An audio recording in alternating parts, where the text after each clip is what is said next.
بسم اللہ الرحمن الرحیم. ڈیئر اسٹوڈنٹس، معزز و محترم ناظرین و سامعین و ناظرات و سامعات، پروفیسر ڈاکٹر حافظ محمد مشتاق آپ سے مخاطب ہے اور آپ سماعت کر رہے ہیں ڈاکٹر حافظ محمد مشتاق یوٹیوب چینل. ایم اسلامیات کے اسٹوڈنٹس اور پی پی ایس سی میں اسلامیات کے لیکچرشپ کے لیے اپیئر ہونے والے تمام امیدوار، مختلف موضوعات پر لیکچرز کا سلسلہ جاری ہے اور تقابل ادیان کے آپ پہلے مختلف لیکچر سن چکے ہیں. آج کا جو لیکچر ہے وہ بدھ مت سے ریلیٹڈ ہے کہ بدھ مت کی تعلیمات کیا ہیں، اس کا بانی کون ہے، اور اس سے ریلیٹڈ چند اہم انفارمیشن آپ کے سامنے میں لے کر آیا ہوں. گوتم بدھ کا اصل نام شہزادہ سدھارتھ تھا. وہ بدھ مت کا بانی ہے جو دنیا کے بڑے مذاہب میں سے ایک مذہب ہے. سدھارتھ کپل وستو کے راجا کا بیٹا تھا جو نیپال کی سرحدوں کے نزدیک شمالی ہندوستان کا ایک شہر ہے.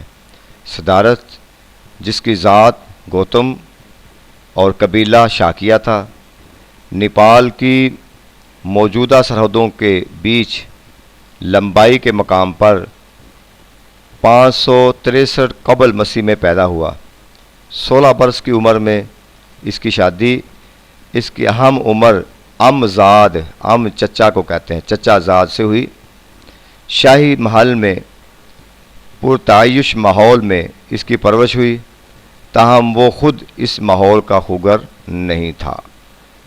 وہ ہمیشہ تنہائی کو پسند کرتا تھا. اس نے مشاہدہ کیا کہ بیشتر انسان غریب ہیں، اس محرومی کے سبب مسلسل ابتلاؤں میں مبتلا ہیں، حتیٰ کہ اہل ثروت بھی اکثر مایوس اور ناخوش رہتے ہیں. نیز ہر شخص بیماری کا شکار ہوتا ہے اور آخرکار مر جاتا ہے. قدرتی طور پر صدارت نے غور کیا، کوئی ایسی کیفیت بھی ہے جو ان عارضی مسرتوں سے جو بالآخر موت اور بیماری سے پامال ہو جاتی ہیں. 29 برس کی عمر میں جب اس کے بچے کی پیدائش ہوئی، گوتم نے فیصلہ کیا وہ اپنی موجودہ زندگی سے کنارہ کشی اختیار کر لے اور خود کو سچ کی تلاش کے لیے وقف کر دے. وہ محل سے روانہ ہوا. اس نے اپنی بیوی، اپنے 9 مولود بچے اور تمام دنیاوی آسائشات کو ترک کر دیا، یعنی رہبانیت اختیار کر لی. وہ ایک مفلس یوگی بن گیا. کچھ عرصہ اس نے اس دور کے مشہور یوگی علماء سے حصول علم کیا. ان کے افکار کی مکمل آگاہی حاصل ہو جانے کے بعد اس نے انسان کے غیر اطمینان بخش مسائل سے حل وضع کیے. یہ خیال عام ہے، انتہا درجے کا ذہین سچ کے راستہ کو ہموار کرتا ہے. گوتم نے خود بھی ایک سنیاسی بننے کی کوشش کی. کئی سال وہ مسلسل فاقہ کشی اور خود اذیتی کے مراحل سے گزرتا رہا، اس لیے یہ ریاضت اسے سچ کی قربت نہ دے سکی. چنانچہ اس نے پھر سے باقاعدہ خوراک لینی شروع کی اور فاقہ کشی کو ترک کر دیا. خلوت میں اس نے انسانی موجودگی کے مسائل پر استغراق کیا.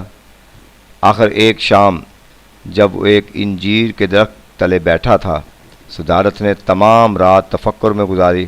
صبح ہی تو اسے منکشف ہوا، عیاں ہوا کہ اس نے حل پا لیا کہ اب وہ بدھ بن گیا ہے، جس کا معنی بدھ کا معنی ہوتا ہے اہل بصیرت. جب ہم کہتے ہیں کہ کسی شخص کو کہ نظر والا، دور سے دیکھنے والا، صاحب بصیرت، تب اس کی عمر 35 برس تھی. زندگی کے 45 برس اس نے شمالی ہندوستان میں سفر کرنے میں گزارے. وہ ان لوگوں کے سامنے اپنے خیالات کا پرچار کرتا جو اسے سننے آتے. 483 قبل مسیح میں اپنی وفات کے سال تک وہ اپنے ہزاروں پیروکار بنا چکا تھا. 483 قبل مسیح وفات اور ایک جگہ پر 480 قبل مسیح بھی ہے. تو آپ کے پیپر میں جو آپشن آئے آپ اس کے مطابق لکھ لیں. اس کے چیلوں نے اس کا حرف یاد رکھا. یہ حروف نسل در نسل زبانی طور پر سینہ بسینہ منتقل ہوتے رہے. اب ان کی تعلیمات کی طرف آتے ہیں. بدھوں کو 4 سچائیاں انہوں کے ہاں ہیں، وہ کون کون سی ہے؟ انسانی زندگی اپنی جبلی حیثیت میں دکھوں کا مسکن ہے۔ اس ناخوشی کا سبب انسانی خود غرضی اور خواہش ہے۔ اس انفرادی اور خود غرضی اور خواہش کو ختم کیا جا سکتا ہے اور ایسی کیفیت پیدا کی جا سکتی ہے جس میں خواہشات اور آرزویں فنا ہو جاتی ہیں۔ اسے اصطلاحاً نروان کہا جاتا ہے۔ اس کے لغوی معنی ہے پھٹ پڑنا یا تنسیح کرنے کے۔ اس خود غرضی اور خواہش سے فرار کا ذریعہ 8 راست ہیں۔ کیا کون کون سے 8 راست؟ راست نقطہ نظر، راست سوچ، راست گوئی، راست بازی، راست طرز و بود و باش، راست صحیح، راست ذہن۔ تو یہ 8 راست ہیں۔ گوتم کی وفات کے بعد ایک عرصہ تک یہ نیا مذہب ذرا سست رفتاری کا شکار رہا۔ 3 صدی قبل مسیح میں عظیم ہندوستانی شہنشاہ اشوک نے، یہ ذہن میں رکھ لیں، اشوک، اس نے بدھ مت اختیار کیا۔ اس کی پشت پناہی سے ہندوستان بھر میں بدھ مت کے اثرات تیزی سے پھیلے۔ بدھ مت ہندوستان سے باہر بھی مقبول ہوا۔ یہ جنوب میں سیلون تک پھیلا اور مشرق میں برما تک پھیلا۔ وہاں سے بڑھ کر جنوبی ایشیا میں اس نے اپنے قدم جمائے اور ملایا تک پھیلا اور پھر آگے علاقے میں سرایت کر گیا جسے اب انڈونیشیا کہا جاتا ہے۔ بدھ مت کے اثرات شمالی علاقوں میں بھی مرتسم ہوئے۔ یہ تبت پہنچا، آگے شمال کی طرف افغانستان اور وسطی ایشیا تک اس کے پیروکار پھیل گئے۔ اس نے چین میں بھی جگہ بنائی جہاں اسے پذیرائی ملی۔ یہاں سے آگے جاپان اور کوریا میں اس نے اپنے پیروکار پیدا کیے۔ لیکن ہندوستان میں ہی یہ مذہب 500 عیسوی کے بعد تنزلی کا شکار ہونے لگا اور 1200 عیسوی تک یہ سمٹ کر بہت مختصر طبقے تک رہ گیا۔ دوسری جانب چین اور جاپان میں بدھ مت ایک بڑے مذہب کی حیثیت سے موجود رہا۔ تبت اور جنوبی ایشیا میں کئی صدیوں تک اس کی اہمیت اجاگر رہی۔ تعلیمات۔ گوتم کے زمانے میں لکھنے پڑھنے کا رواج بہت کم تھا، اس لیے ایک عرصہ تک ان کی تعلیمات زبانی منتقل ہوتی رہی۔ تقریباً 300 سال کے بعد 252 قبل مسیح میں اشوک کے عہد میں پہلی مرتبہ انہیں ضبط تحریر لایا گیا۔ یہ کتابیں تریپتک یا تریپٹاکا 3 ٹوکریوں کے نام سے منسوب ہے، مگر حقیقت میں یہ 3 سے زائد ہے، یعنی ہر کئی کتابوں پر مشتمل ہے۔ یہ اشوک کے عہد میں بہار کی زبان پالی میں قلم بند ہوئی، مگر اصل جلدیں بہت جلد ناپید ہو گئیں۔ ان کی نقل مہند لنکا لے گیا، وہاں ان کا ترجمہ سنگالی زبان میں ہوا۔ وہ نقل بھی اس طرح معدوم ہو گئی، مگر سنگالی زبان کا ترجمہ رہ گیا، جسے 341 عیسوی میں ایک گیا کے راہب گوش نے اصلی تسلیم کرتے ہوئے اس کا پالی میں ترجمہ کیا۔ پاک و ہند میں اب یہی تریپتک یا تریپتاکا سے مستند ہے۔ حافظہ کی کمزوری اور ترجمہ کے ہیر پھیر کے بعد گوتم کی تعلیمات کہاں تک پہنچی یہ بتانا مشکل ہے۔ بدھ مذہب کی کتابیں دیکھنے سے پتہ چلتا ہے کہ وہ ایک بانی مذہب کی طرح نہیں بلکہ ایک مسئلے یا فلسفی کی حیثیت سے اپنی تعلیمات کا سارا زور اخلاق و اعمال کی پر پیش کرتا ہے، اور ان کی بنیادی عقائد کو نظر انداز کر دیا گیا جس پر ایک مذہب کی تعمیر ہوتی ہے۔ گوتم نے نہ تو خدا کے وجود پر کوئی بات صاف کہی، نہ کائنات کی تخلیق کے اسباب پر روشنی ڈالی، نہ ہی روح کی وضاحت کی، بلکہ اسے مادہ کا جز کہہ کر خاموشی اختیار کی۔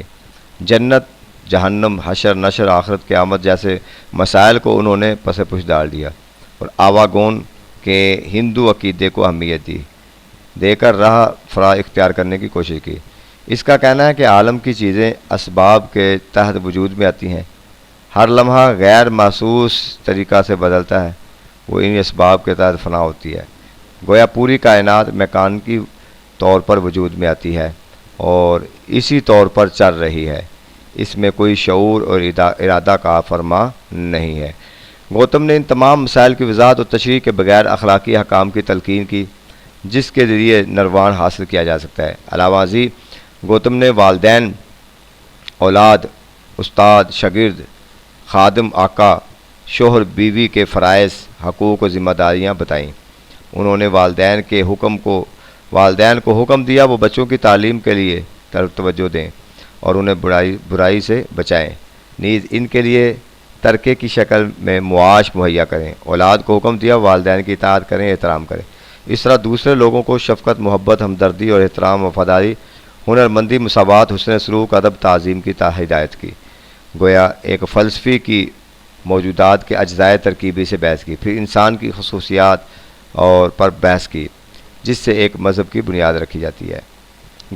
مذہب کی بنیاد نہیں رکھی جا سکتی۔ گوتم نے مذہب کے تمام فطری مسائل کو حل کرنے سے قاصر ہے۔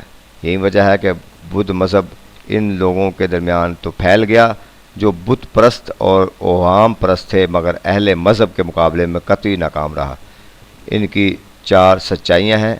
دیندار کی منزل مقصود یہ ہے کہ وہ خواہشات کی قید سے نکل کر نروان میں پہنچ جائے۔ فرد ایسے عناصر سے بنا ہے جو اس سے پہلے موجود تھے، جو اس کے مرنے کے بعد منتشر ہو گئے اور جو دوبارہ تقریباً اسی شکل میں مرتب کیے جا سکیں۔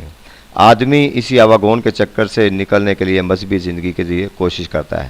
اس مذہب میں ذات کا کوئی دخل نہیں۔ مردوں، عورتوں، جوان، بچے سب کو رحم دلی اختیار کرنے اور تکلیف سہنے کی عادت ڈالنی چاہیے۔ اس طرح فائدہ حاصل ہوتا ہے۔ ساکیہ منی یعنی گوتم بدھ کے نزدیک نجات ایک خاص حالت کو کہتے ہیں جس میں انسان کو خوش، رنج، دوستی، دشمنی بلکہ تمام مسائل خواہشات سے چھوٹ مل جاتی ہے۔ خواہشات پر قابو پانے کے لیے 8 اصول بیان کیے گئے: صحیح علم و عقیدہ، صحیح ارادہ، صحیح کلام، صحیح عمل، صحیح سلوک، صحیح کوشش، صحیح یادداشت، صحیح غور و فکر۔ تو یہ چند انفارمیشن بدھ مت سے ریلیٹڈ ہیں، آپ کو ساری نہیں رٹنی، اہم پوائنٹ یاد کرنے ہیں، پیپر سے ریلیٹڈ جو چیزیں ہیں ان کو یاد کرنا ہے۔